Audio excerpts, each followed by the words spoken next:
You know how to plan, you know how to follow through, but what happens during law's busiest weeks?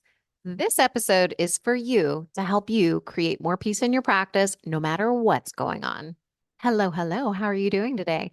So, I hope you're having a fabulous day because I'm having a fabulous day. I get to celebrate being here with you for my 300th episode. This is so amazing to me. It just reminds me of just having the commitment of showing up every week and giving something, offering something to the people that you want to help, it can make a world of impact. I started this podcast, I don't know, 4 or 5 years ago now. And over that period of time, I've created a body of work that helps hundreds, thousands of lawyers. And I get to do that. I get to help people and have an impact in this world. So just know if you are thinking about doing anything that just sounds a little off the wall, a little crazy, but you know it's going to have an impact, if only you just did it, just go out and do it. Because now I'm here, episode 300, and I am just getting started. So excited to be here. Today, we are going to talk about 6 high performance strategies to help you during law's busiest weeks. Because this episode assumes you know how to plan, it assumes that you know how to follow through, and that you're going to get the job done. But there are always those weeks where you just have such a big thing on your plate that you need to really pare things down. You really need to streamline and focus in a way that you don't usually have to do. And so that's what we're going to be talking about here today in this episode. I find that this particular strategy works really well with my trial clients. I used it on myself when I was in trial. I saw a massive difference in the cases that I was doing when I used these 6 high performance tactics that I'm going to be giving you. But there's a lot more to it. And so, what I wanted to share with you was a free resource that I'm offering you. It's called 20 High Performance Strategies for Law's Busiest Weeks. You can download it at dinacataldo.com/300, 300. And in this checklist, you are going to get 20 different strategies you can implement to make your life easier during these big weeks. They are things that are going to make a massive impact. Sometimes they are things that we just neglect, we just don't think about. And I wanted to give that to you so that you can use it, you can model it, you can implement it in your own practice for those busiest weeks and get the most out of your time. You can feel more focused, you can feel more at peace, even when you've got so much on your plate. And we're going to talk about 6 of them here today. And these 6 are the ones that might seem a little counterintuitive. They might kind of, you might kind of question them at first. And so I really wanted to make sure that I walked with you step by step through them because I know that when you understand how they impact your life, how they impact your practice during these weeks, you're going to want to implement them, even if they seem a little strange, even if they're something that might, you might think, oh, really? Like, is that something I should do? Like, is that a waste of time? No, I mean, take it from me. I was a criminal prosecutor for what, 16 years. And it was only in the last few years when I started implementing what I'm talking about here that I saw a massive change in how I showed up for my practice. And I was building a business on top of that. So I want you to know these strategies work and I want to give you the backup on them. And my clients use them. I actually was talking to a client today. She's going into trial in a couple of weeks. And she was going through this process because we've worked through it before in prior trials, what to streamline, what to let go of, what she needed to do, right? Because when we, as high achievers, are going into a situation where we're driven and we're focused, we also want to be able to see the things that are going to impact our performance.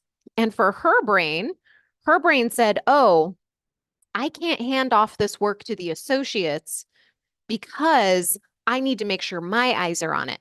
But she understood that her associates were just as committed, just as attentive to detail as she is. And that was something that when she reminded her brain of that, she could start releasing the reins. So, what I want to do for you here is help you start releasing the reins, but in a way that feels really good, in a way where you can trust yourself, in a way you can trust the people around you.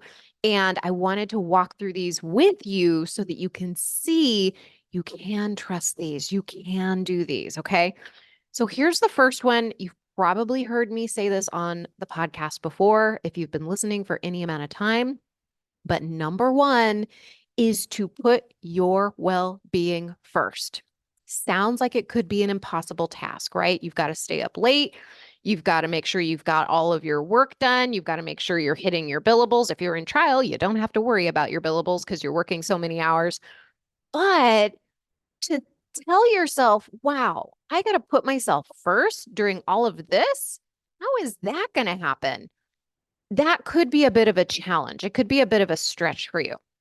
But I want to share with you that when I started implementing this, I was in trial and I decided, okay, look, I am going to go and I'm going to have a couple non-negotiables. Okay. My non-negotiables to take care of my well-being were 8 hours of sleep every night.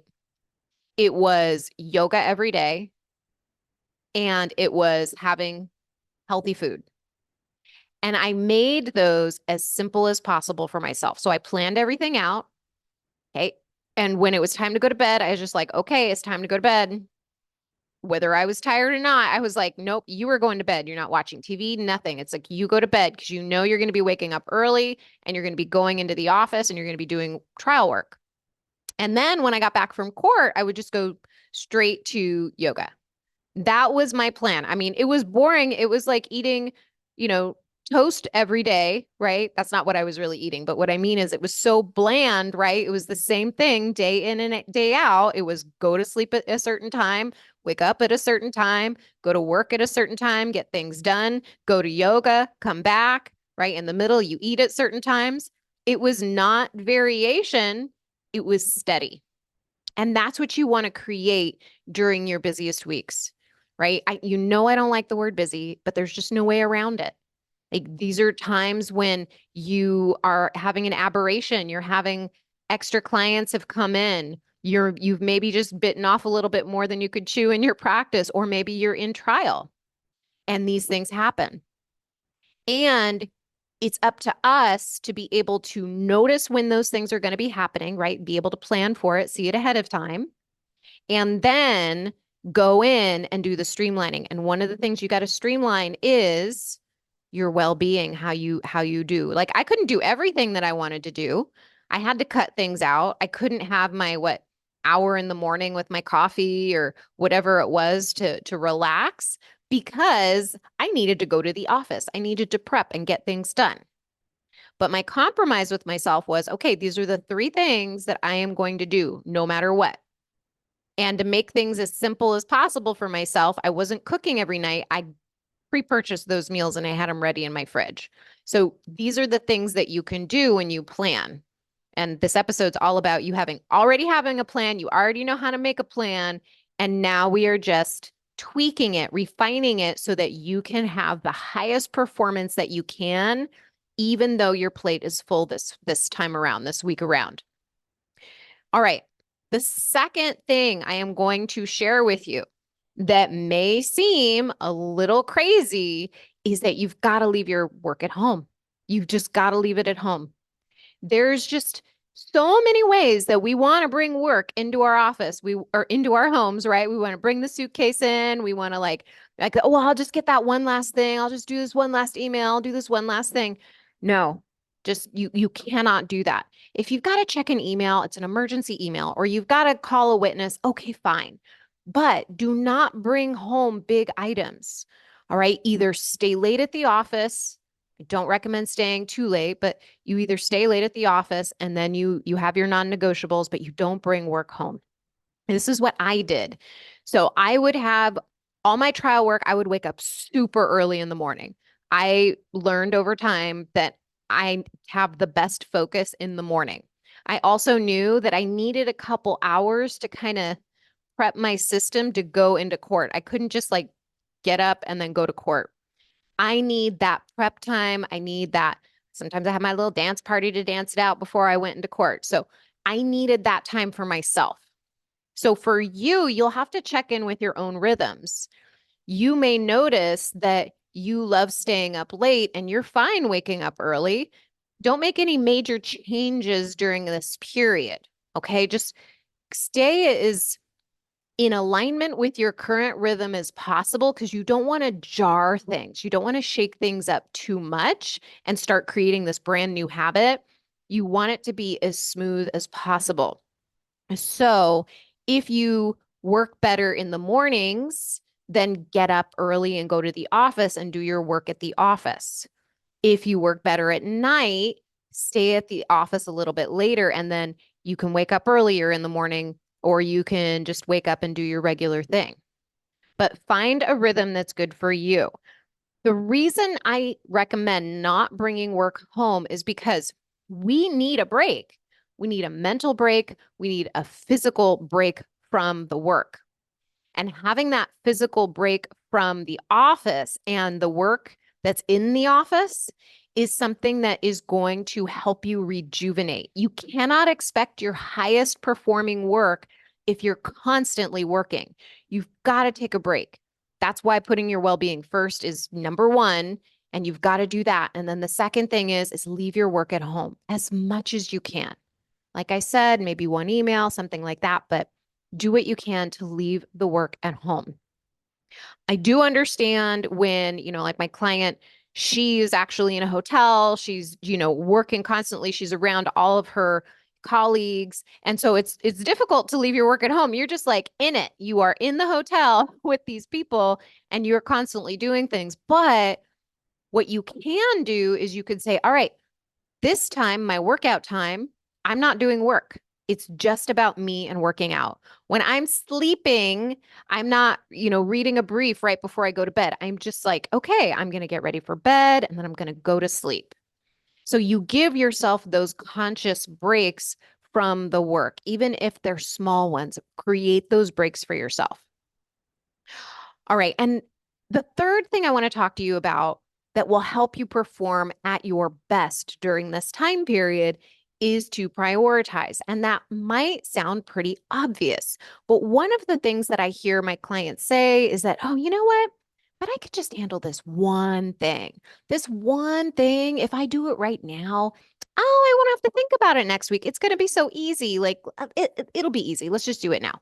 No, prioritize. If you are in a week in which you need to perform at your best and you have a full plate, do not put more food on your plate. Even if it seems tiny, it's going to push off other things on your plate. And then you're not going to be able to get everything completed that you want to get completed in your plan. You're not going to be able to do the well-being that you want to, like, take care of those non-negotiables. You're not going to be able to maybe sleep as much as you want to sleep. Those things add up. So if you notice your brain saying, oh, that'll be easy, I'll just take care of that right now, in the moment, it will feel very gratifying. You are going to feel an urge to take care of something and it's going to be no problem. It would actually be uncomfortable for you to say no.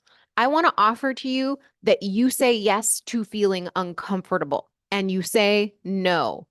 Do not take on any more during this time period because if you do, you will be pushing something else off of your plate. And that something could be the key to helping you have a high performing week. Okay. The next thing I want to share with you, number 4, is be courteous and nice to everyone, even if you don't want to. I felt like I had to add this into the list because when we have these weeks where we feel stretched, where we feel challenged, it can be easy for us to react to little things in a way that isn't so nice. Or we might tend to be curt. We might tend to be short with people because we are so intently focused on what we need to accomplish. I want to share something with you. When you are nice to people, people will want to be nice back to you. Seems pretty self-explanatory, I know, but you would be amazed at how many times we ignore this. I know I have been guilty of it myself. So If people like you, they're going to want to help you. And if you are busy, you're going to need to ask people for favors. So just keep an extra sharp eye on when you're noticing when you're feeling frustrated or you're feeling a little short tempered, to take a breath, maybe step out of the room, do what you need to do to take care of yourself emotionally. Make sure you're doing the workouts because I will tell you, yoga every day after court really helps you be nicer to people. So if you are taking care of yourself, it's going to be easier for you to be kinder to other people. And a bonus point here, when you're nicer to people, they tend to just ask you if you need help or give you little favors, and they don't even know that they're doing it. It's really fascinating. I've watched it, with my behavior and how people treat me when I behave in a nice way versus when I see somebody else, behaving in another way. I'll watch how they're responded to, and they're completely different, right? So just recognize that how you treat others is really going to have a boomerang effect on your well-being and how you perform. Number 5, manage your focus and don't complain. Okay. First of all, complaining is just unattractive, right? Have you ever been around people and I'm complaining about people complaining, but you know what I mean? Like you're just around people and you're like, wow, okay. But it's a really easy way to bond with someone, right? That's why so many of us do it, is like, oh, well, let me complain about this person or that particular thing.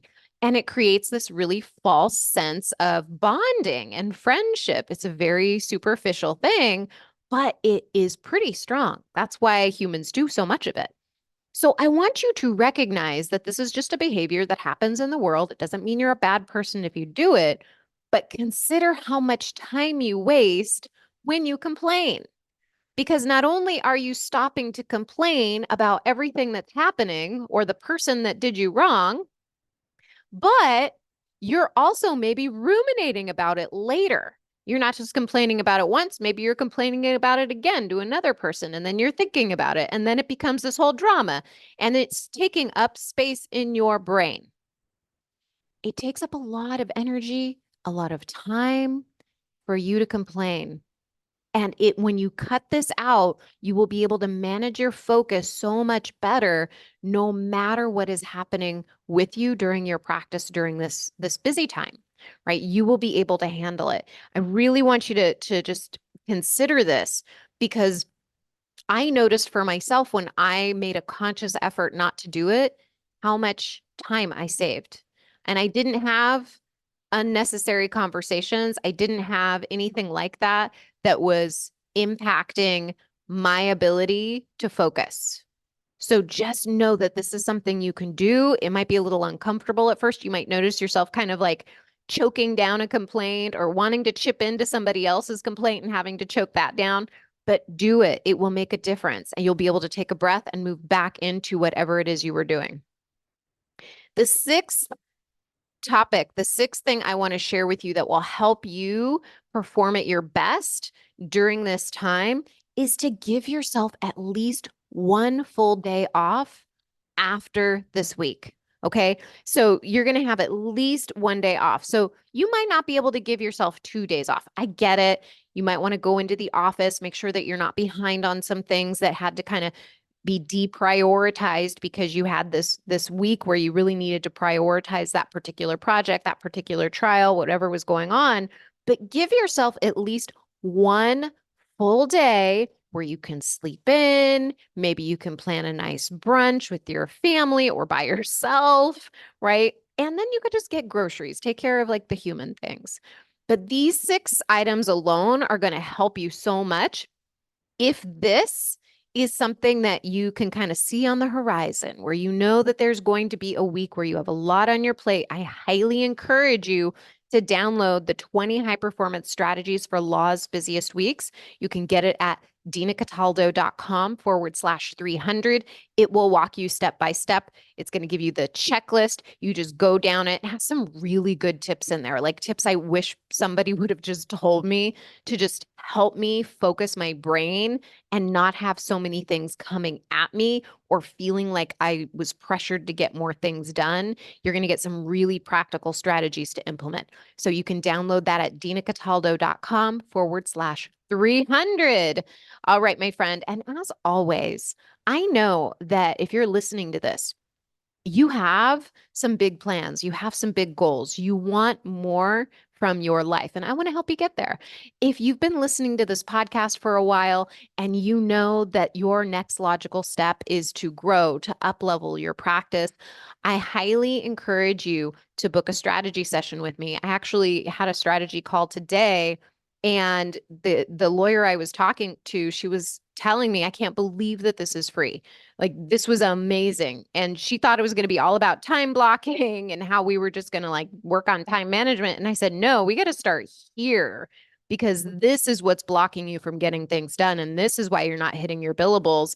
And she had a huge epiphany that she is now able to take into her life day to day and realize, like, oh, it's not just me not being able to work hard enough or me doing things wrong. This is actually something that's happening to me. And now I have some recognition around it and I could put a word to it. I can understand it better. I understand myself better. And that was just from a strategy session. So you could go to dinacataldo.com/strategy session to book that call, and you will be able to make a session in the next few weeks, and we will get started creating the life that you want. All right, my friend, I will talk to you soon. Bye.